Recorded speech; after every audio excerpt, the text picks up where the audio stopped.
Salam millət, mən Nihat. Bu gün sizlərlə 82K olacaq. İçin profil budur. April 999'da bir videoda hamısı minə qazacağım. Bakın oynayacağım. Şimdi.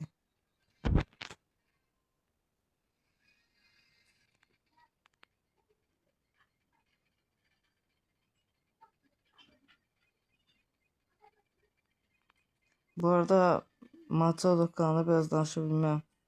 Ona görə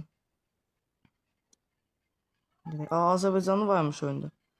Bunları kəsə bilərik. Eş gəlsə seni bir şey.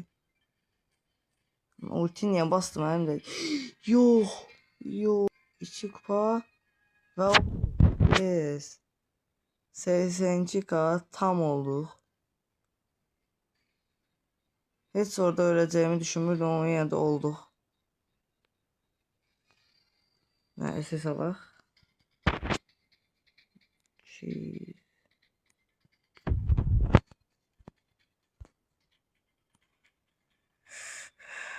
Gələn videoya görüşmək ümidiyle. Sağ olun uşaqlar. Bu arada gələn video nə olsun yaza bilərsiniz ama 100% ki bunların minə kasacağım neçəsə karakterimi. Böyle ihtimal 2 tane karakterimi kastım. 60 prestij olduğunda eğer video gələ bilər. Neyse görüşürüz. Özünüze yaxşı bakın. Sağ olun.